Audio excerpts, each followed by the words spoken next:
தமிழகத்தில் 12 மாவட்டங்களில் கனமழைக்கு வாய்ப்பு. வானிலை ஆய்வு மையம் எச்சரிக்கை. வத்தலக்குண்டுவில் கனமழை.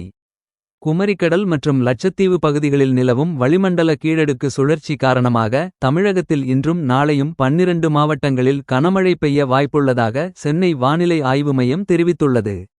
நீலகிரி, கோவை, திருப்பூர், ஈரோடு, தேனி, திண்டுக்கல், மதுரை, விருதுநகர், சிவகங்கை, தென்காசி, திருநெல்வேலி மற்றும் கன்னியாகுமரி ஆகிய மாவட்டங்களில் கனமழை பெய்ய வாய்ப்புள்ளது. தமிழகம், புதுவை மற்றும் காரைக்கால் பகுதிகளில் இடி. மின்னலுடன் கூடிய பலத்த காற்று வீசும். வத்தலக்குண்டு பகுதியில் காலை முதல் மழை பெய்து வருவதால் நிலத்தடி நீர்மட்டம் உயர்ந்துள்ளது. இதனால் அப்பகுதி மக்கள் மகிழ்ச்சி அடைந்துள்ளனர்.